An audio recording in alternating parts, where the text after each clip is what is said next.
TGIF, coming off another winning day, 13-4 run, and we got a huge slate to talk about. What's going on, everyone? Welcome back in to another episode for Just a Bet Outside. I'm your host, Steven, and we are back to finish the week strong. And as you just heard, another winning day, a 2-1 day. We got absolutely robbed of a 3-0 sweep. But more on the bets recap in just a little bit. That was absolutely brutal. But just quick reminder, on Friday, I will be on the Kerm Show after they do all the baseball talk. On their live show in the middle of the day, I will be on to talk the Cleveland Browns. So if you want to come join and come support and listen to some football talk, come, because I am excited to talk some NFL football. We are like 35 days away from opening day. So opening day, I don't think you call it that in the NFL. But anyways, we got a full 15-game slate. None of that crappy 5-game slate we had on Thursday. So let's get right into it. We got a lot of info to go over. And of course, we start with that baseball fun fact. And I'm going to piggyback off of yesterday. I know I talked about Randy Johnson, but I just got a random Randy Johnson fact again. So I'm going to do it again. So here we go. When Randy Johnson, if you don't know, Randy Johnson threw a pitch, that absolutely exploded a bird. A bird flew by. Most of you probably already know about it. Hit a bird, exploded. It was wild. One of the craziest plays in baseball history. But do you guys know who the batter was at that time? Probably not. Calvin Murray, Kyler Murray's uncle. That is just bizarre to me. It's Kyler Murray, the quarterback of the Arizona Cardinals. His uncle was up to bat. Just a random fact. If you want to use that in a trivia with some friends, there you go. But in this video, we're going to recap yesterday, and then we're going to go over those good and bad hitter matchups, and then the good pitcher strikeout matchups, the pitcher report, and then, of course, that big game breakdown. And then I'll give you my best bets. End it with those hitter parlay ideas. We are 11-2 now, I think, in the last 13 or 12-2, something like that. I don't know. But anyways, we're on fire with those. And then we'll wrap it all up with the bets recap. So hit that like button. Leave a comment below like you guys are doing every single flipping day. This has been one heck of a run the last month. Let's see if we can keep it rolling and finish the week strong. And if you're new to the channel, hit that subscribe button as we are oh so close to 27,000 subscribers. All right, let's get it started, and that means it's recap time. All right, here is the 2-1 day. I will gladly take another winning day, but that sweep, guys, that hurt. Under 8 St. Louis Cubs, 4-2 bottom 9. Nobody on base, 1 out, okay? We are 2 outs away from a win. They still need to get 3 runs. I mean, it was brutal. Cody Bellinger bombed, then a single, then a double. It was, once it got to 4-4, it was over because we knew someone had to score another run. So just a brutal one, but we move on. Again, we can't catch all the breaks. So Bobby Witt, 1+ hit in Royals money line. Witt didn't get a hit in the first 2 at-bats. In fact, he struck out against Montero, and I was thinking, what is going on? And then he hits an absolute laser beam for a bomb. Royals win easy. Nice win there. And then this last one was another easy win. Xavier Edwards. I turned on that game. I was ready for first pitch. Guess what? First pitch of the game. Single or double opposite way. I just had to watch one pitch of the game and I turned it off. That was it. It was beautiful. And then Santander hits a bomb, and I saw that one too. It's an absolute bomb down the right field line in the second AB for a nice winner. So 2-1, 20 winning days in the last 23.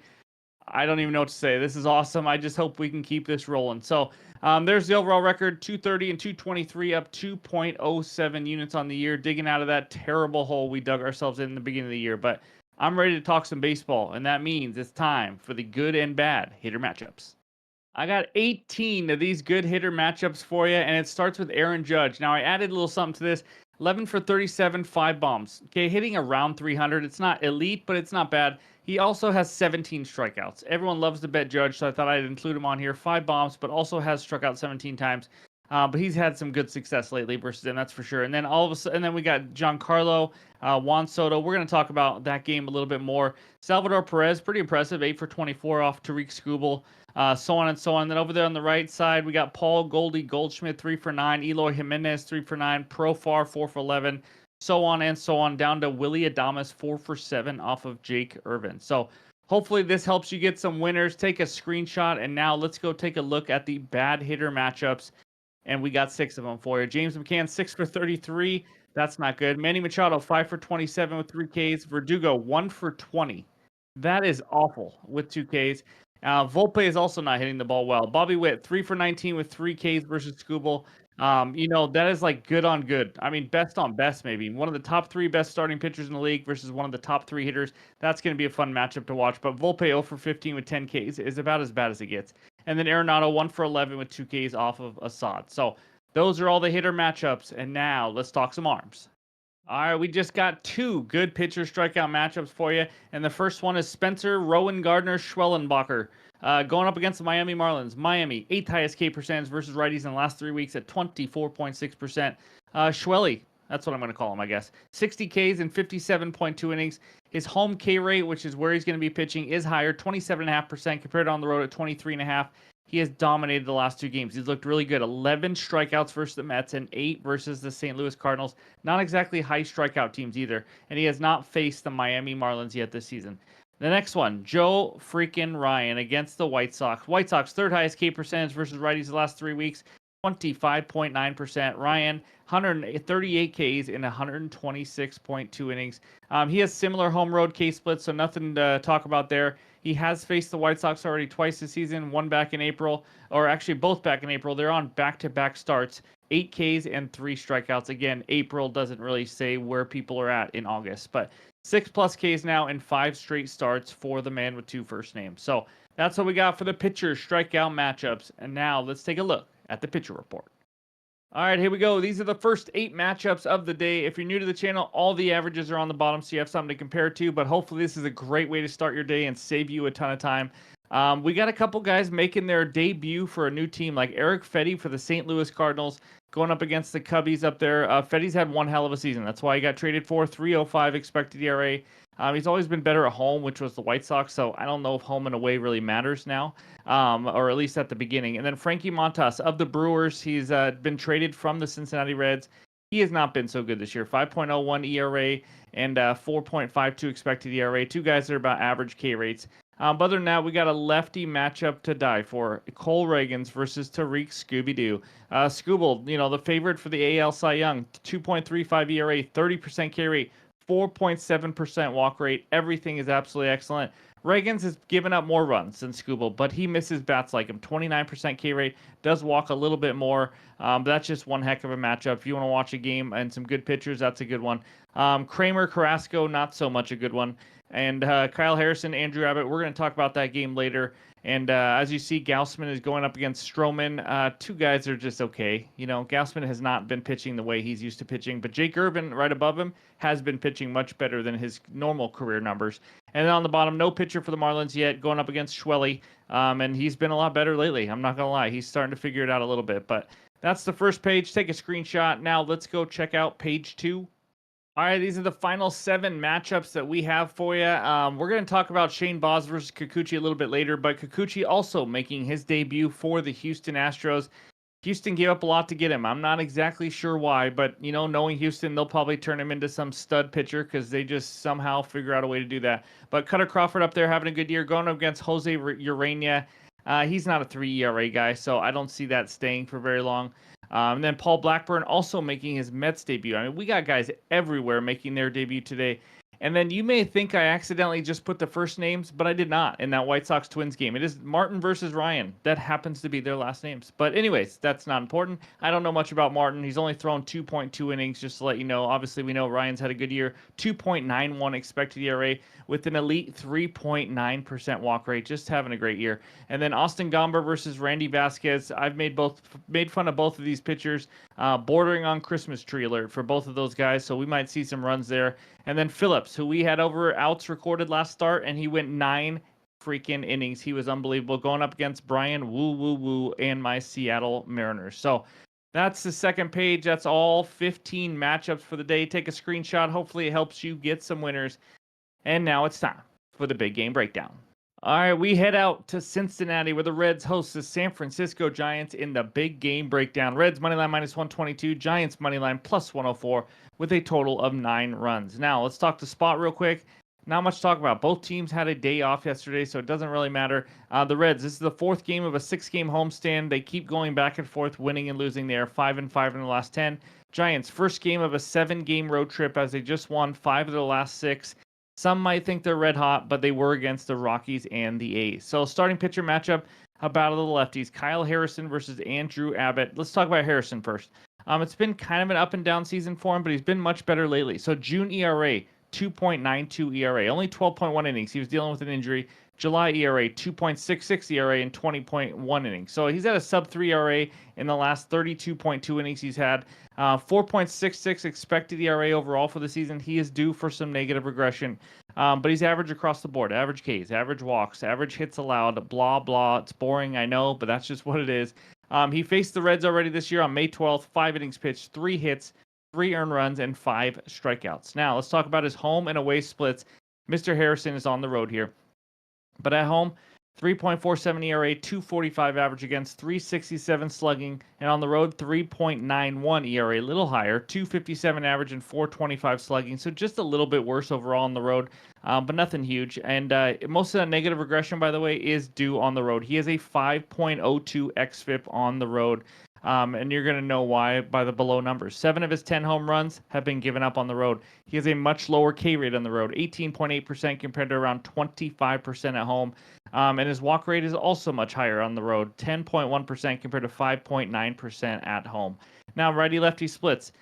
This is wild, but you see this with some lefties. He has faced 324 righties and only 88 lefties. So do these numbers all matter? I don't know. To the righties, they will. But versus lefties, 256 average, 410 slugging. Versus righties, 249 average, 391 slugging. K rate is higher to lefties at 27.3%. Again, it's only 88 lefties, and 20.4% versus righties. Walk rate higher to righties, 8.6% compared to 5.7% to lefties. He's got some pretty strong numbers. We've talked about the last few big game breakdowns. Some pitchers really struggle that third time they get through the order, whether it's a fifth, sixth inning. He's got some pretty strong numbers. 3.22 ERA the third time through the order, which is a good sign that he's not just wearing down or anything. But let's talk about Andrew Abbott now. We have a trend alert, first of all. He has had 9 home starts so far this year. The under in that game is 7-1-1. So in 7 of the 9 starts, it has the total of that game has gone under. Just want to point that out. I heard it and I just want to mention it. But he's been steady all season long. July ERA 3.29, June 3.71, May 3.30, March and April 3.27. I mean, that is as consistent as it gets. You do not see many pitchers like that. It's very impressive to me. He's faced the Giants already on May 10th in San Francisco. 5 innings, 6 hits, 2 earned runs, and only 2 strikeouts in that one. He has given up 3 earned runs or less now in 17 of 21 starts. I mean, to me, that just tells me he is giving his team a chance to win every single time he is taking them out. Now, obviously, it's not 100% of the time, 17 of 21. He's had a couple blow-up starts, but that is absolutely impressive. One of the big problems that he has sometimes, and as long as there's solo home runs, is okay. He's given up a lot of home runs. He's given up 20 home runs already this year. Now, home road splits, even ERA, average, 245 average at home, 222 average on the road, and slugging is pretty similar as well. 11 of the 20 home runs have been given up on the road, nothing big there. He does have a higher K rate at home, 22.7%, slightly above average, compared to only 14.7% on the road. His K rate takes a huge dip when he's on the road, but luckily he's home here. And then similar walk rates, or splits. So righty-lefty splits now. He has faced also 375 righties and 117 lefties. Versus lefties, 261 average, 369 slugging. And versus righties, a lower average but higher slugging, 222 average, 446 slugging. 18, this is wild to me. 18 of his 20 home runs have been given up to righties. And maybe it's not that big of a deal because of how many more batters he's faced. He's faced 3 times more batters, but still. Similar K rate splits, but higher walk rate to righties, 10.7% compared to only 4.3% to lefties.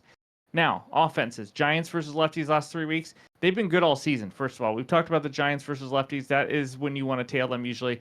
7th best WRC+, 4th slugging, 16th OBP, and 14th batting average. So they're average when it comes to those two, which tells you they just hit for power, and that's how they get their runs versus lefties. Reds offense versus lefties in the last 3 weeks. The 5th worst WRC+, 7th worst slugging, 4th worst on-base percentage. It hasn't been as good for them. I'll just say that. They're going to have a lot of righties in the lineup, but still, they just have not hit lefties very well. But these two offenses have 2 of the 4 highest strikeout rates right now versus lefties in the last 3 weeks. There are a ton of strikeouts to be had. They're not on the pitcher K matchups because these pitchers are only about average. So bullpens now, Giants, not been as good. 18th best ERA, 3.87, but they do have the 4th lowest xFIP, and this is the last 30 days at 3.54. Reds, 10th best bullpen ERA at 3.52, but 17th xFIP, kind of a metric to kind of tell Are they getting lucky, not lucky, and all that kind of stuff. 4.04. No arms were used yesterday, obviously, because, well, they both had a day off. So now, best bet. You're waiting for it. You want it. I don't have it. I'm sorry. But I got a lean. I thought about a few things, but I didn't want to force anything. My lean here is the under 9 runs. I think the 9 is just a little too high here. 7 of 9 Abbott's home starts, like I mentioned, have gone under. We already talked about that trend. And both starting pitchers have been decent. I think they got a chance to, well, now before I say this, Kyle Harrison worries me a little bit more than Andrew Abbott. But Andrew Abbott's facing a much better offense, and the Reds. We'll see what they do here at home. But Abbott is usually good for a quality start. I see him giving up 2-3 runs, but again, the only issue I have with this, and this is why I hasn't made a bet, is the Giants offense has power versus lefties. And Andrew Abbott has given up 20 home runs. So that's why I'm kind of staying away. But I still like it. As long as there are no bullpen blowups, I think we can stay under this 9. I see maybe like a 5-2 game or something like that, maybe 4-3, something like that. So under 9 is a lean, but again, not an official bet. And hopefully you have a bet or you found something and all that. But that is the big game breakdown. And now on to bet number 1. All right, before we get into this first bet, we got to talk about our sponsor, KALSHI. First of all, I just want to say thank you to everyone for helping me out with the Beyonce question that I had on the trade. I placed that one today, so I appreciate all the responses. I know some of you guys had to ask your wife and kids, but if you don't know what KALSHI is, guys, you're missing out on a ton of fun. It's trading. It's like stocks, but on things that actually interest you on all world events, and we've been having a ton of fun. I've been winning some money. Actually, just won some on rain in New York that I just made up because I wanted to. But either way, click the link below if you want to join. And first 500 signups get $20 bonus credit. It's a ton of fun. We're going to start doing some live trades again here on the videos. But just want to point that out. But this first bet takes us out to Houston, Texas, where the Astros host the Tampa Bay Rays. Astros on the money line -162, Rays on the money line +136 with a total of 8 runs. Now, my best bet in this game, it's a 1-unit play. Give me Shane Baz over 15.5 outs recorded at -120 on DraftKings. Let's talk about him. He has made 4 starts this year. If you don't know him, he was a very highly touted prospect and then had some injuries. But in those 4 starts, he has gone over this line in 2 of those 4. The only misses, both against the New York Yankees. Now, that's not a big deal to me, to be honest with you. The Yankees are a very hard matchup for outs recorded. Let's talk about that. They have the 5th highest pitches per plate appearance, so they work that pitch count. Second most walks is a big part of that versus righties since June 1st and really all season long. He went 6 full innings versus the Rangers and 6 full innings against the Reds in those other 2 starts. Now, he's facing the Astros. What a great matchup for outs recorded, like we talked about, I think, earlier this week. And I think we already cashed one against the Astros, but the Astros offense, they take the fewest pitches per plate appearance in the entire league. Nobody sees as less of pitches as they do, or as little of pitches. They even pass the Miami freaking Marlins. They now take 3.64 pitches per plate appearance. That is huge for keeping a pitch count low, which is what it's really all about when it comes to these.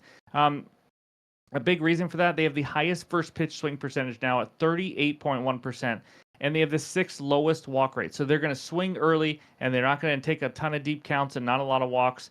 But that walk rate, 6th lowest, is since June 1st versus righties.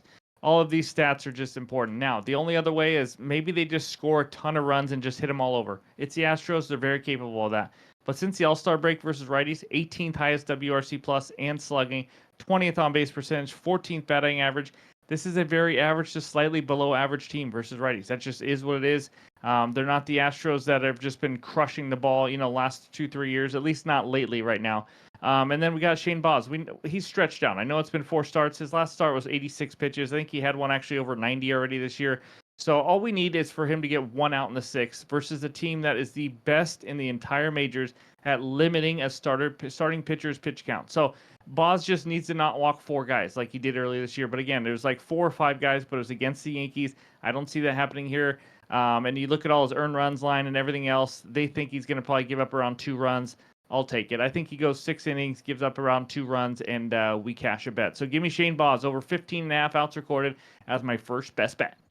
All right, this next one takes us out to Yankee Stadium, where New York is hosting the Toronto Blue Jays. Yanks on the money line -162, Jays on the money line +136 with a total of 9 runs. My best bet in this game is the Yankees team total over 4.5 runs at -120 on DK. This is a half unit play for me. I don't exactly know why. I just feel comfortable with this being a half unit. They're the home team, which I didn't love. They probably will only get 8 at bats. But I just want to point that out. You guys put as many units on it as you want, obviously, but I'm going to throw a half unit on it. Yankees are on the upswing right now. Last 6 games, they have scored 7, 11, 8, 14, 7, and 6. That probably outscored the Carolina Panthers on a 6-week stretch last year on offense.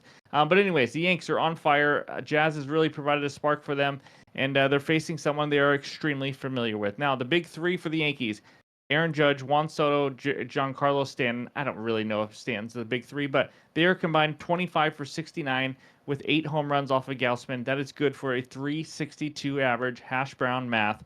Now, Gausman has struggled this season. 4.44 ERA with 33 walks. He just hasn't been the same pitcher. He's faced the Yankees twice this year. At the very beginning of the year, he had a pretty good start. 5 innings, 4 hits, 1 earned run. And then his last one, June 30th, 4.1 innings, 7 hits, and 7 earned runs. So the Yankees versus righties the last 3 weeks, it's just been really good, guys. Third highest slugging, 503. Second best WRC plus, 139. 100 is average. Second highest walk rate, 10.3, which is going to be huge. If Gausman doesn't have his control, they will take walks. And the fourth lowest K rate. Everything points to the Yankees scoring some runs here. And like I said, now is a great time to tail these Yankees. And behind Gausman is a struggling Blue Jays bullpen. So I think they have a great shot here to get 5 runs. So give me the Yankees team total over 4.5 runs as my second best bet. All right, this third best bet is the final one for the video. Any added plays will be in the pinned comments, of course, but I got a hitter parlay. Give me Colton Cowser of the Orioles, 1+ hit, and Jurickson Profar, 1+ hit for -115 on DraftKings. It's not out on other sports books yet as of recording, so we're just going to ride with DraftKings. But Mr. Cowser of the Orioles, he is hitting .375 the last 7 days. He is on a 14-game hitting streak, and you may not even know about it. He's now facing one of the most hittable starting pitchers in the league at Carlos Carrasco Tabasco. He is giving up 10 hits per 9 innings. He's also hit better versus righties this year, and as you can see right here by this screenshot on Outlier, Cowser now has 1 or more hits in 17 of his last 20 games versus right-handed pitching. This is a great matchup for him, and as you guys know also, Outlier link is below. Go sign up. You guys are missing out if you aren't. At least go get that free trial. Great one-stop shop for your betting research. Just a little plug there. But anyways, Jurickson Profar, let's talk him. It's going to be a late-night game, and we've had a late-night cash with him on a walk-off in San Diego. Hopefully we don't have to go late into the night for it. We get it first at bat. But Profar, he has 1+ hit in 10 of his last 13 games, 2+ hits in 3 of his last 5, and he is now facing a lefty. And he's absolutely crushing lefties. I'm talking hitting .350 with a .573 slugging. He just loves hitting them. That's all there is to it. And speaking of lefties, he is facing Austin Gomber. You already saw it earlier in this video. He is 4 for 11 off Gomber. Gomber giving up almost 10 hits per 9 innings, just like Carrasco. I love the matchup here. Give me Profar. Give me Colton Cowser to each get a hit. That is my third best bet for 1 unit. And now let's talk those hitter parlay ideas. That's right. We only have 2 of them to show you because I just took 2 of them for you and put them in a hitter parlay. So the first one is the 2 guys I just talked about in the last bet. The next one, and by the way, if you don't know, hitter parlay ideas now 13-2. I went back, checked 13-2 run on these, so let's keep it rolling. They did go 1-2 yesterday. The boys didn't come through, but Juan Soto, he is a ridiculous 7 for 13 off Kevin Gausman. As you guys already know, this season versus Gausman, he is 4 for 4 with 4 walks. So the walks are the worry, always with Juan Soto, but he does have 1+ hit in 15 of his last 20 games. Because of the walks, you get some low odds, like -230, -240 for him to get a hit. It's too good of a matchup, honestly. You just have to include Soto. He's just crushing Gausman right now, as long as he's not just getting pitched around every single at-bat. And Soto, by the way, is hitting .309 on the season. So the last one, Ezequiel Tovar of the Colorado Rockies. We've talked about him before recently. He's just hitting the ball and hitting it more. He is on actually, he's not anymore. He just had his 17-game hitting streak snapped yesterday, going 0 for 5. We talked about him a few days ago when he was on that run. Luckily, we weren't on him to break his streak, but I think he's going to get back at it now. He's actually hitting better on the road. He's not a guy who hits better at Coors Field like we talked about last time. He's hitting .409 in the last 7 days. He is now facing Randy Vasquez, who's been a little better lately. That's why I haven't mentioned any car salesman jokes or anything like that. He's been a little bit better, but he's still not a great pitcher. I don't think Tovar's going to have a problem getting a hit here. Vasquez has given up almost 12 hits per 9 innings. That's how bad it's been. So those are the hitter parlay ideas. Tovar, Soto, and the 2 guys I used in the hitter parlay already as a best bet. But that's all I got for you on a Friday show. Hopefully you guys enjoyed it and I got some winners from it. And let's check out the recap now. All right, those are the 3 bets right now. Give me Shane Baz over 15.5 outs recorded. That is a 1 unit play. And then the Yankees team total over 4.5. That is a half unit play for me.